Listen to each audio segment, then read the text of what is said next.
morning and good afternoon. Welcome, everyone. Thank you for joining us today for our webinar, Beyond the Price Check, How Product Linking Can Unlock Your Competitive Intelligence. I'm Mariel Fall, and I'll be the moderator for this webinar. So to tell you just a little bit of background about myself, I am Director of Marketing at Engage3, and this particular topic of product linking is a very interesting one for me because in a previous life, I was an entrepreneur and had a 40 people startup company that created private label brands for the largest retailer chains in Asia. And before that, I was in product management at database companies, Sybase and Informix in Silicon Valley. But that's enough dating myself. So let me introduce you to our two other speakers today, Lyle Walker, our VP of Strategic Enablement. Hi, Lyle. Good afternoon. Okay. And Kevin Johnson, our Senior Product Manager. Hi, Kevin. Hello. Great. So I'll let them introduce themselves when they come on. We have 45 minutes for this webinar, and of course, we value your time, appreciate your attendance today. If you have any questions during the presentation, please type them into the question box in your control panel, and I'll bring your questions or comments up at the end of the presentation. We also have 4 polling questions during the discussion, so appreciate you answering them as we will be sharing the results right after each question. So most of you already recognize the importance of product matching, otherwise you wouldn't be on this call, and that it's the fuel that powers your competitive pricing. So if you stand back for a moment to think about it, mainly because in pricing we can only work with data that we're given or we can get our hands on. What we're suggesting is that the most efficient way to approach making your competitive intelligence intelligent or more intelligent is to focus on product matching or product linking first. So there's the price check, and assuming that you're able to get all that data, how do you now match that with your own data set so that you can act on it? From retailers we've talked to, anywhere from 40% and up to as much as 85% of the data that they acquire get thrown away. And that's simply because they can't match it to their data set. One of the trusted analyst groups in retail, IDC, is releasing a perspective paper on this conundrum in competitive intelligence by the end of this month. It's a paper written by John Duke, who is a VP of research there. So there are no vendors mentioned in this study, only what he thinks of the space right now. And he was able to interview the different technology vendors with capabilities in this space. And of course, I have a preview of the paper because we were one of the providers interviewed. And in it, he concluded that there are two distinct gaps in retailers' tools today that drive an incomplete competitive intelligence capability. The first gap is that competitive intelligence on pricing is increasingly being limited to online channels alone. And then the second gap is that there is a lack of competitive intelligence on assortment. So just wanted to share that, especially with this group who has a stake in their own competitive intelligence data, since there seems to be a lack of comparisons of solutions available right now when you go online. So the rest of our speakers today are very knowledgeable about how to address these two gaps, particularly how, as it turns out, product linking can efficiently address the assortment gap. And also I've listed on your screen some of IDC's published related papers. The third one is one that we are part of and something that we could send you now. And if you're interested in getting the link to the new perspective paper I just described when it's published, you can indicate your interest in that in the after webinar survey at the end, and I'll make sure you get the URL as well. So Lyle will start us off and talk about the current challenges and state of affairs in private label. And then Kevin will be going through a step-by-step plan to make product linking a reality in your organizations. We'll also be showing some examples to demonstrate how each of those steps will look like as well. So before we move on to Lyle, I wanted to do our first quick poll for attendees. Let me get that going. Launch poll. So the question is, how much of your collected competitive data do you actually use? Are you able to use? I mentioned earlier about wasted data stats. So the options are more than 80%, between 50 to 80, and less than 50%. So interesting results, between 50 to 80%. Let me turn you over to Lyle now, who will first tell us a little bit about himself. Go ahead, Lyle. Yes, welcome everybody, and I really appreciate your time with us here today. I always enjoy being in an audience of fellow peers who love the space of pricing and all things pricing. So appreciate your attendance today. And I know we have participants that cover the gamut of retail. Personally, from a background standpoint, I've spent most of my career in food retailing. Spent 13 years at Kroger. I've worked at Walmart. I've worked at Winn-Dixie, even another couple of retailers. And then after leaving the retail side of the business, I've focused on retail technology ever since, predominantly working on pricing systems, and the usage of pricing data, whether it's through price optimization or some variation. But at Engage3, I work with a lot of our clients of just really understanding the power in the data they collect, what are the best ways, and then also spend a fair amount of time of really just helping understand what other insight is there into this data beyond just what the price is at a competitor, XYZ. So with that said, let's go to the next slide, Kevin. So I wanted to start with, if you think about our traditional historical approach to collecting competitive data, I want to just kind of do a quick recap. So typically, we have a tendency to focus first on our, let's call them KVIs. You may have a different name for these things, but it's, what are the top items that I feel are most critical to my business? Those are typically checked, possibly weekly, possibly monthly. In some cases, there are, if you're in the selling fuel, you're checking prices every single day, right? Because it's very volatile. You also, will often do what was typically called full book price checks, where you go into a competitor and you just try to scan everything you can. If you do that with a competitor, you may do that once a quarter, you may do it twice a year. You're doing it on a less frequent basis, typically because of the cost of doing those type of checks. The other thing that's very common is when you check competitors within a given marketplace, you're not checking every competitor because it's literally typically too expensive to do that. So you're using a representative store location at a competitor, and then you're taking that data and you're making decisions across the total market based off what's going on inside that store. So all that data is collected, you process it against your internal assortment files, you do exact matches based off UPC, which is, predominantly, it may be a little bit easier in the food space. If you look at the, things like home improvement, you have more variations in products, so it's probably harder to do UPC matches. You're processing private label, you're probably building some type of a sort or link to competitors' private label, but it may be very high level. And if anything, those links, once they are created, it's probably, most retailers that I've worked with it's sporadic as to how they go about updating those links. And in many cases, once a link is created, it just is never updated until, somebody somewhere, a merchant somewhere raises their hand and says, hey, I'm not getting this data anymore, help me out. And then what we typically see is that, all this data comes in and you process it, and then you're executing price changes to stores, typically 2 to 3 weeks later. It could be a little bit faster if you've got very efficient systems, but it can also be slower. We know retailers that process it and are sending stuff out 4 weeks later or later than that. The point is, change to this process, it comes slowly, right? And this picture here is, I just kind of put this picture in there as a joke, because if you notice, there's an ashtray on the desk. Some of us may remember when people could actually smoke in an office.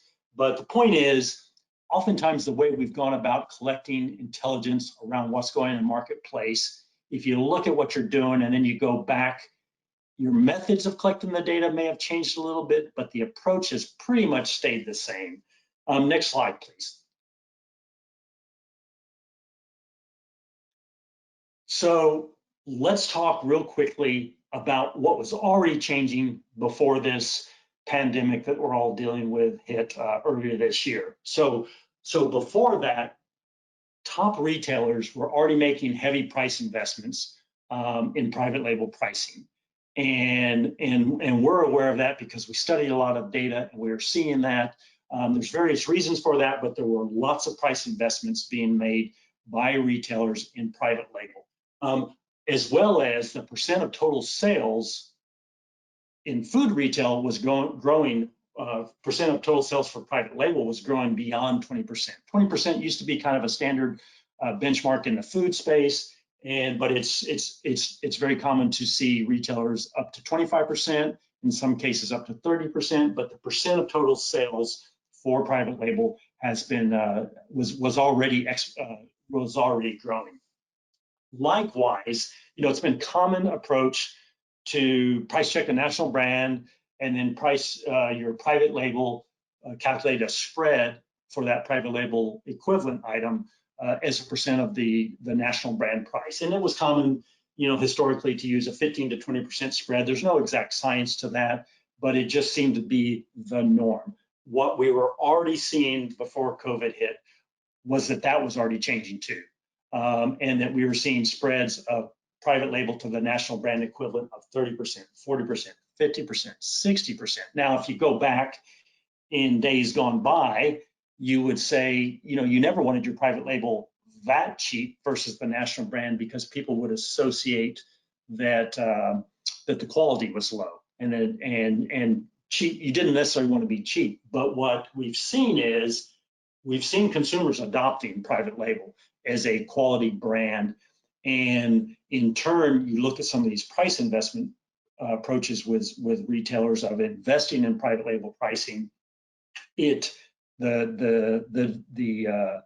quality of the product was up there. The adoption by the consumers of the quality of that product was already increasing, and so that now these price investments are working when made against private label. The other thing we're already seeing, we're all aware. Home delivery, curbside pickup, those things were already accelerating in growth because of the options of consumers and then just the desire for the convenience. Next slide, please. So what's happened over the past 8 months? And guys, I apologize. I know you're all getting inundated with a lot of this data, but I want to just try to tie it back to some of these trends back to what we're talking about here today, around competitive data and product linking. So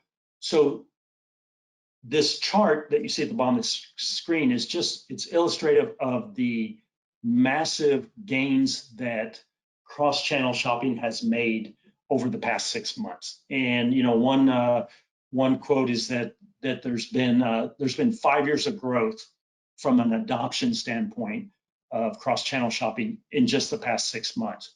So you can look at the slide, and this is directly related to the food industry, but it is similar type trends with other retail channels. But the point is, the customers, we as shoppers, we as consumers, we are adopting new methods, and we need to start questioning has our approach with understanding the competitive landscape, has it changed in line with how shoppers have changed? Next slide, please.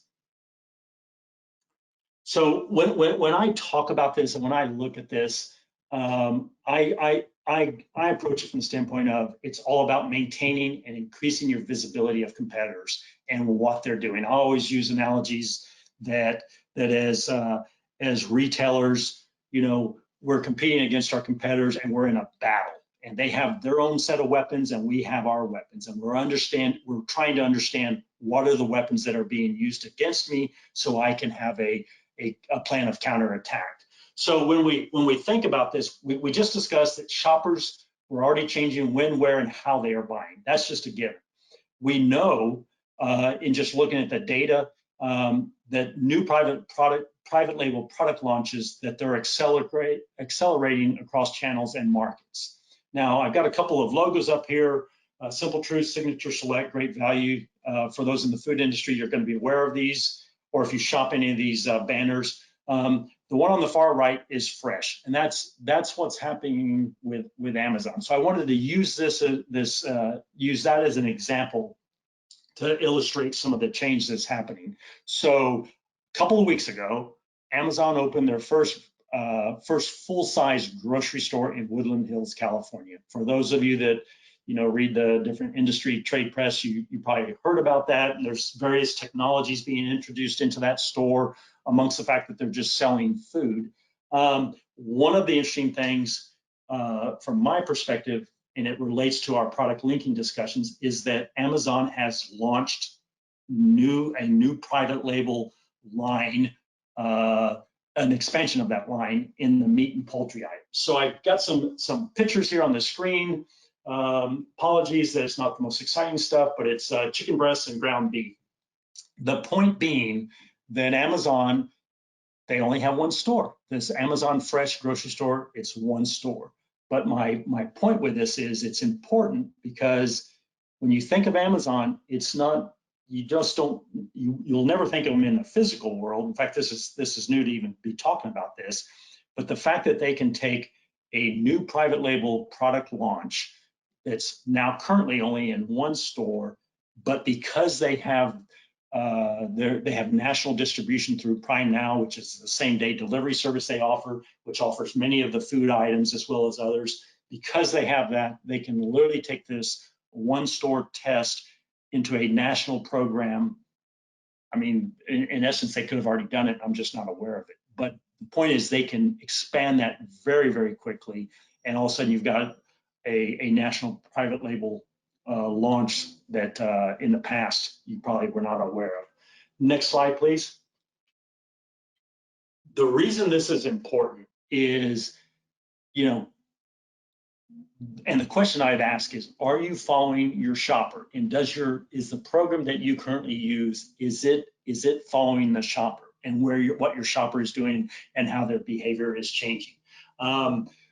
We always look at it, and based off that previous poll question, upwards of 80% of 68% of the data is being used. It is always a challenge to get the most bang for your buck from the data you are collecting. And we know that as you are able to understand and build the proper product associations of your item assortment in your stores across competitors and across the channels that your shoppers are shopping, that it'll improve your visibility and give you the proper coverage, and you increase basically your bang for your buck with the data you're collecting.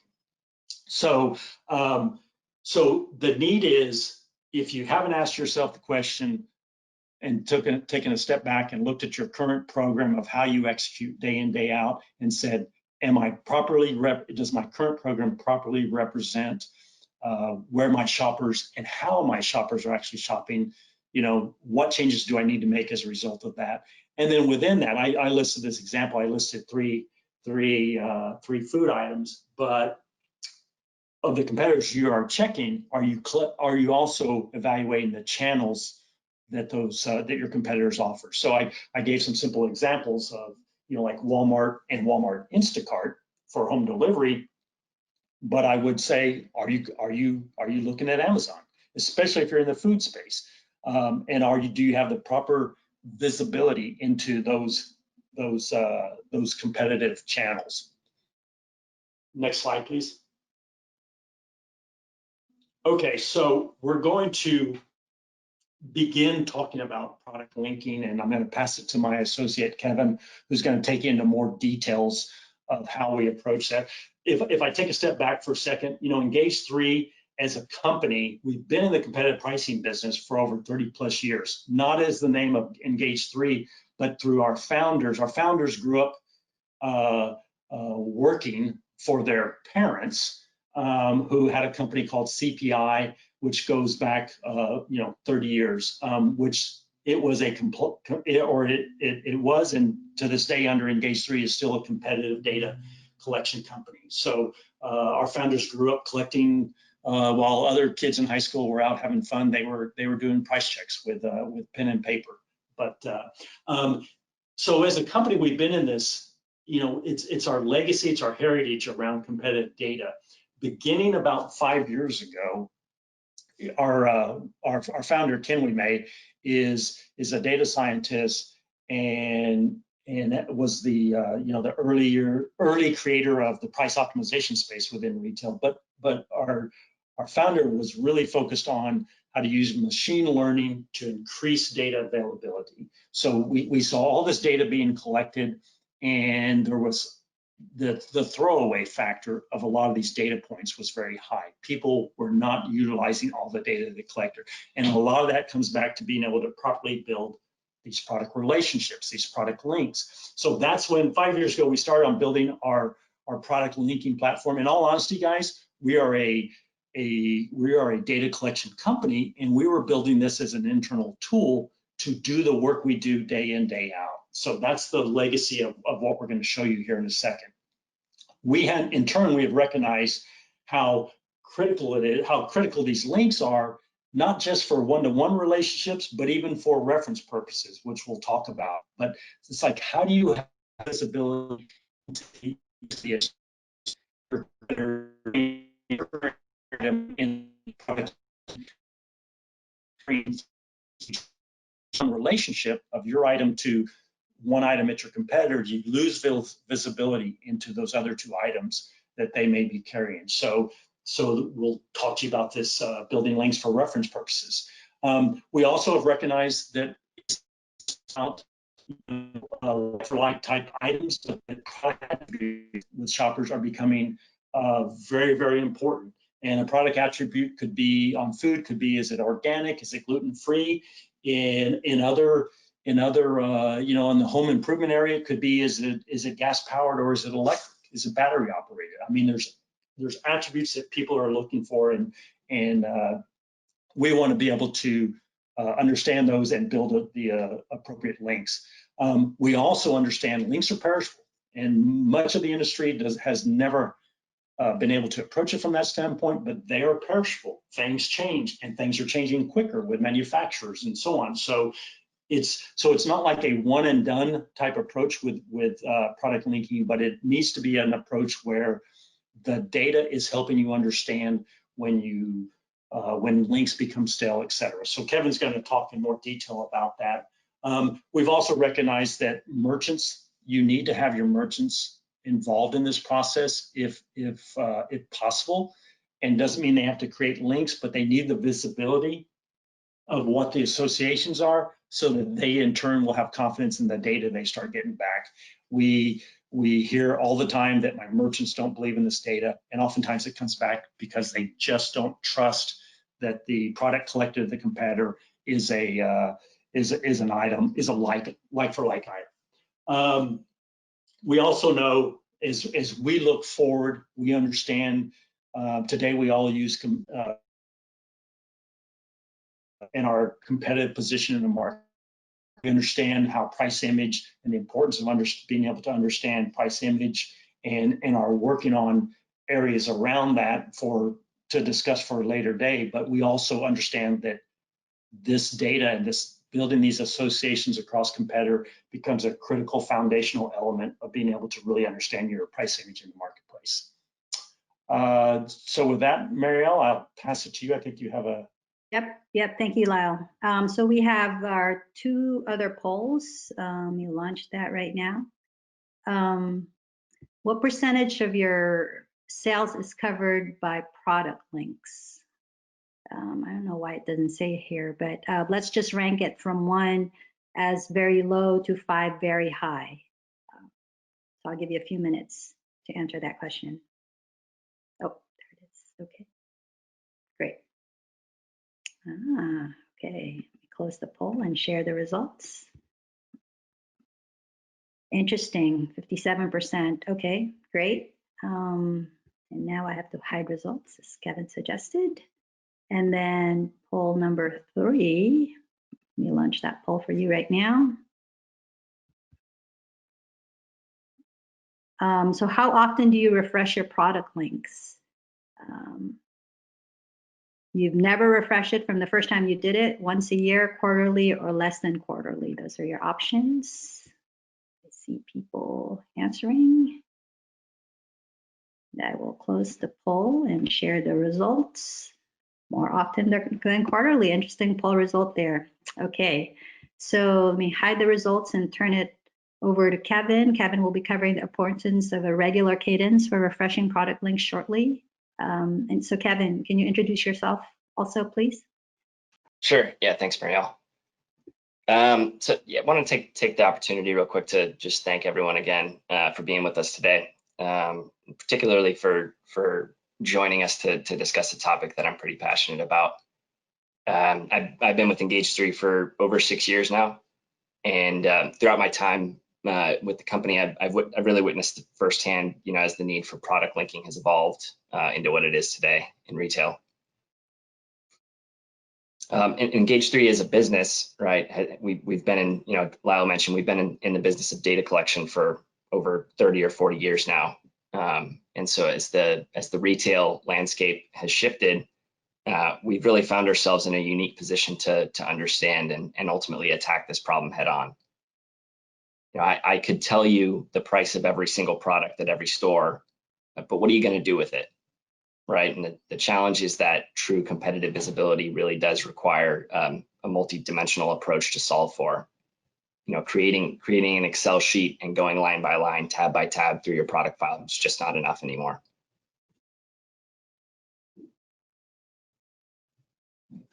More often than not, we see mistakes happen because it's so easy to lose sight of what's going on in your markets if you're not careful.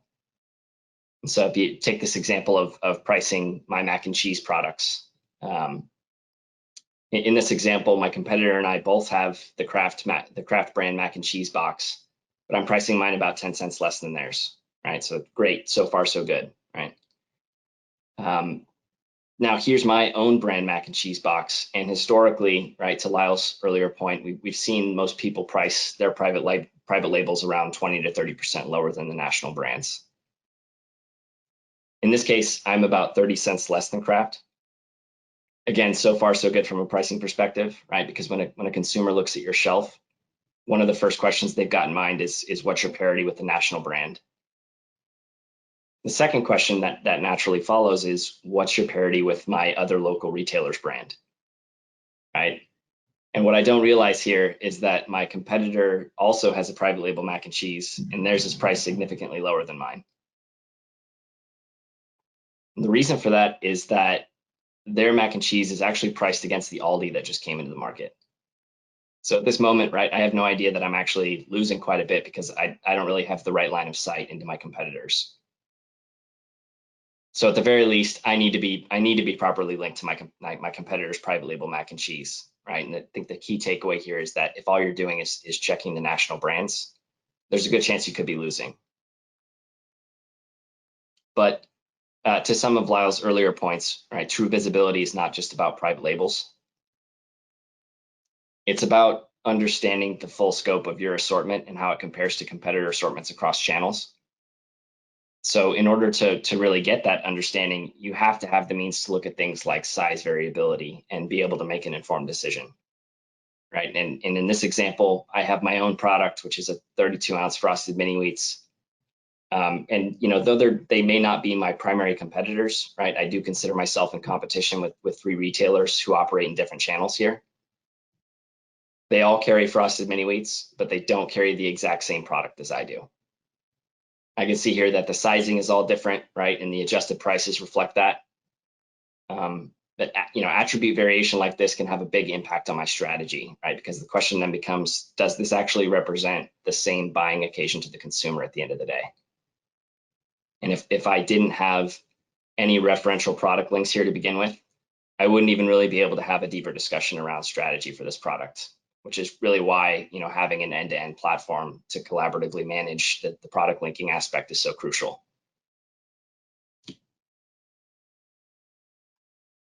So how much visibility do you actually have? And we tend to think about visibility when it comes to product linking in 3 tiers. The first tier is UPC to UPC matches, right? And this is kind of the baseline first line of defense tier, which covers exact same products as well as same brand products, but with slight variability, like, for example, different flavors of Gatorade. UPC to UPC is great, right? But it doesn't cover enough of your assortment. So this is where you start to run into the mac and cheese example from earlier, right? Then we start to move into the second tier, which is, when you start to really move into extended linking efforts and you start to build that foundation for private labels, similar brands, reference links, and produce and fresh products. The negative here, though, is that without the ongoing management piece, it quickly becomes what we call a pure link volume based game. How many times have you done this type of linking project and then waited for your product links to go out of date and lose all relevance? Right, so that ongoing maintenance is such an important piece of the puzzle, and that's this last tier here. And if you're driving your linking efforts around the metrics that really matter, such as link coverage, sales volume, you're by default putting yourself in a position to realize the most value downstream. So this top tier is all about not just finding the right match, but having an understanding of, am I matching to a product that has enough volume that I would care about based on revenue? And on top of that, we all know that things change over time. Your assortment changes, competitor assortments change, and you absolutely need to know when links become outdated or stale, right? Because distributions do change over time. So we've been doing this for a long time, and we've learned a lot along the way. And I think there was two key things that Lyle and I really wanted to drive home in this discussion today. Two main themes of our webinar. They would be the following, right? Number one is that linking really is the core to competitive intelligence. You can't truly collect, validate, and analyze competitive data without links to your own assortment, right? And everything really hinges on this foundation, including working up to actually optimizing your collection efforts, right? And then your time and your budget. So I'll touch base on that a little bit later, but the second thing is this notion that linking really truly is a process, not a project, right? There's various phases to that process, but it's so important to realize that linking is an ongoing, evolving effort. And imagine again, that you did a linking project in Excel 6 months ago. How much of those links do you think are still relevant and valid today? And we see all too often the project-based approach and the need for rework because teams don't often have a sustainable way to monitor and manage the change over time. So how should you manage that process, right? And Lyle alluded to this a little bit earlier as well, but ideally you need a multi-dimensional software platform to facilitate and monitor the process for you. So I'm going to spend some time walking through the linking process and show how Engage3's product linking platform manages each phase. The linking process really starts with your current view of the world and the measurement of competitive coverage. We've spoken in previous webinars about the concept of knowing your number, which really comes down to understanding how much of your assortment is currently matched at each competitor. You can look at this in a few different ways, right? And by link count is the most basic one. You can look at, counts by department, category, subcategory, and across all your key competitors, right? So I can see here that I've got 5 departments in my summary view, and next to each department name in parentheses is a total count of my products in that department. And then as I move to the right, I can see relevant counts at my top competitor here, including a count of my products that actually have a link at this competitor, right, which is this first column here. Plus unlinked, exact matches, no links, and then to the far right, I can see a warning count and outdated or stale links, right? So this will get you to a good starting point. And while it's great that you have a link count for each category, what does that actually mean for the business? Ultimately, where you want to be is at a solid grasp of understanding how much of your assortment is matched based on sales volume, right? Because not every link is created equally. And for example, if you're doing 100 million in sales, how much of that 100 million do you have linked against Walmart or Lidl or Aldi, right? Do you know for each of your key competitors what percentage of your revenue is linked to your top movers? Combination of links and sales volume really is the key to the game, and if done properly, it can really unlock your pricing strategies. So this summary view really becomes one of the main drivers for establishing your linking work that needs to be done, right? And now that you have a good understanding of the gaps in coverage from a revenue perspective, there's a few different paths to bridging those gaps collaboratively through the software. And this is really where you can leverage a combination of your own product experts as well as Engage3's platform and product linking experts to really drive down on time to value. So I'll start by explaining the more collaborative approach to linking. So the software really enables you to easily prioritize linking work to be done, right? And often teams will come to us in need of linking, right, but without the proper time or bandwidth to tackle it themselves, right? Lau made this point earlier as well. We often hear phrases like, I really don't have time for linking, but I know it needs to get done and roughly in what order.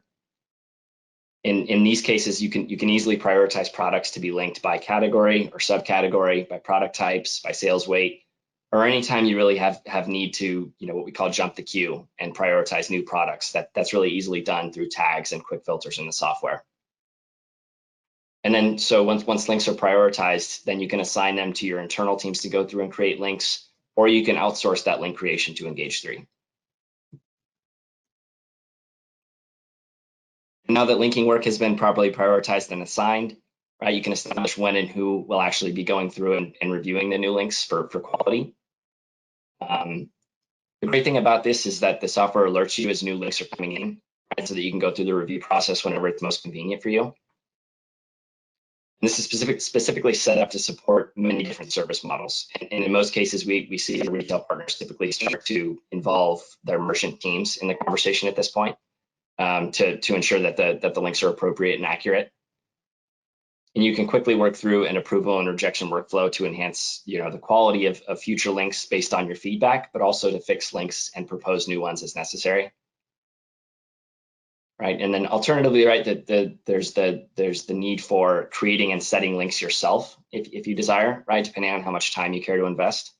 And there's a couple ways to do that. So first is clipping links, and sitting on top of our product and linking database is a Chrome-based browser extension, which you can use to really easily navigate competitive websites and build links to your products. And the extension is a really convenient, powerful tool that'll automatically grab product attributes from the product page, and this can be used to capture new competitive assortment or and create links on the go. It's really convenient. The second way here is proposing links and having someone else, on the Engage3 team actually go through and take the time to validate them for accuracy. And this is kind of a great approach if you're confident in the link that you're proposing, right? But you're just interested in getting that extra set of eyes or extra help in validating. And having somebody else do that homework for you. But going back to my earlier points, right? Linking is a process, not a project, right? And because linking is an ongoing cyclical process, it really does demand a certain level of trust and collaboration to make sure that you're confident in your overall visibility, right? And at all times. And this is where we start to get into a flow of continuous improvement, right? Some examples of this would be assortment changes. And how can, the question becomes, how can you be sure that you're always in the know when new items enter the picture and need to be linked, right? And you'd really need some kind of alerting system to notify you and call out when there are actions that need to be taken and items that need to be either reviewed or linked, right? And so in this case, I see I have a list of to-do items here. I have a list of new unlinked and some that are in progress already, right? Second, how can you be sure and confident that the links that you've already built haven't become stale or outdated, right? And again, it kind of goes back to having confidence that someone or something is constantly monitoring these things. And then third, how can you be sure that you're managing the linking process as effectively as you can, right? You probably don't want this to become a time suck for you or your team, right? But you also want to make sure that the wheels are turning and that you're maximizing your visibility at all times, right? All these questions really should be top of mind when it comes to competitive visibility as a whole, engaging where you want to be, right? Which tier you want to be in. So now that you've got links, we've got all these links, right? What's next, right? And really it all comes full circle, and you're ultimately doing all this linking so that you can have the opportunity to make informed decisions about your competitive data, right? So the question now becomes, how can I use these links that I've just created to cover more of my sales, right? And we know now, based on what Lyle was describing earlier, we know now that there are more competitors, competitor locations, and more channels really than ever before. And we know that the number of ways for the consumer to get the products that they need and care about has grown significantly as well. However, you don't necessarily have more budget all of a sudden, right? Which means that you'll need to be really smart about what you're collecting and when. And so, Engage3's comp shop optimization methodology really starts with partnering with you to understand your objectives, right? We partner with Nielsen to gather market sales data and then conduct an analysis on online versus in-store pricing so that we can understand your competitive zones. Then we make sure that we're, really going through the process of selecting the right stores and the right products, right? Using all of the new product links that you've just built, right? To get you to a fully optimized comp shop program. Right, and this approach has proven to really maximize your ROI, and it's something that we'll get into more detail on in a future webinar. But for now, though, I'm going to go ahead and turn it back to Marielle to wrap us up. Great, thank you, Kevin. We have our last poll for the day. Let me launch that right now. How are you managing your product links today? Is it Excel, a pricing system, an ERP system, or are you manually doing it via lists that maybe your data acquisition people do? So if you can answer those questions, I see the answers coming in right now. And that stops. So I will close the poll and share the results with you. That's interesting. 40% Excel and manually. That kind of is the same thing, right, Lyle? So thank you again for participating in our polls. Lyle will be going through an offer for our attendees today. It's to get you started on making your competitive intelligence more intelligent and get you on this process now rather than later. So Lyle, please go ahead. Yeah, so first, thanks again, everybody, for taking your time out of your busy schedules to participate in this discussion. And what we want to offer up, product linking in and of itself sounds like a simple task. Well, when you realize that it's the foundational element to really unlock the power in the data that you're getting, you just take a different perspective. And one of the things I really like about some of the functionality we're building is the ability to get your merchants involved and help them understand what is going on, because there are so many merchants that say, I just don't believe the data because it's not the right items. Well, guess what? Get them involved. And if they make that decision on what that link should look like, then they'll have a hard time not using the data. They may not like the price of the competitor, but they can't deny that it's a comparable item, for example. So what we wanted to do, though, is just offer up, an opportunity to do kind of a market competitive assessment. And this is where we would literally help you understand, are you in a market? Are your key competitors, are they making heavy price investments? We've got large data sets we look at. We would do kind of a top line review of that, help you understand the home delivery models that exist within your market and your different competitors. Are your home delivery models that you're competing against, are they doing markups on the product? Are they doing in-store pricing? Is it come down to the service fees they're charging, those type of things? And just also understand, in the case of Amazon, what's the coverage of your area? Have you ever looked at the coverage that Prime now offers? Because it is different than Prime, but have you ever looked at the coverage that something like Prime now offers? This is exceptionally important if you're in the food space. And then look at we do this often, but help you evaluate your current program. Do you have the coverage, depth, frequency, et cetera, of your current program? Has it been updated? We would help you do a quick assessment of that. And then as well as part of that, also look at, we often look, we collect data through multiple means at Engage3, from in-store, online, call centers. We even have the tools for you to self-collect data which is incredibly important when you need data fast, maybe a smaller set of items, but you need a store manager to go across the street and collect some competitive data. We have those tools to empower you to do that. So we would help you understand those as well. But at the end of this, we'll run a survey. Feel free, to reach out. We're happy to do this quick assessment with you. And once again, really appreciate your participation. Marielle, were you going to open up to questions? Yes, thank you, Lyle. Unfortunately, it's 11:46, so we have a couple questions, but we're out of time, so we'll just email those people directly to answer those. But let me just talk about another offer. If you could do the next slide, please. For today's attendees, we have a free limited license for our Mission Scanner tool. Mission Scanner, it's a mobile tool that's being used right now by some of the largest grocers in the US. And what it does is it lets you send your team members to specific competitor stores for ad hoc pricing collection, but to do it discreetly and efficiently using their own mobile phones. So if you're interested in taking advantage of that offer, you can fill out the application form accessible using this QR code on this page on your screen. And when you submit that, we'll give you access to the file. So that's all for now. Thank you, everyone. Again, we appreciate you being here. And to our grocers, thank you for all that you do. Please stay on after this webinar and answer a short survey about this presentation. It will help us with our webinar programming in the future. And it's your opportunity to sign up for the things that we mentioned today. Thank you again for joining us. We will see you next time. Keep safe, stay healthy, and have a good rest of your day. Thank you.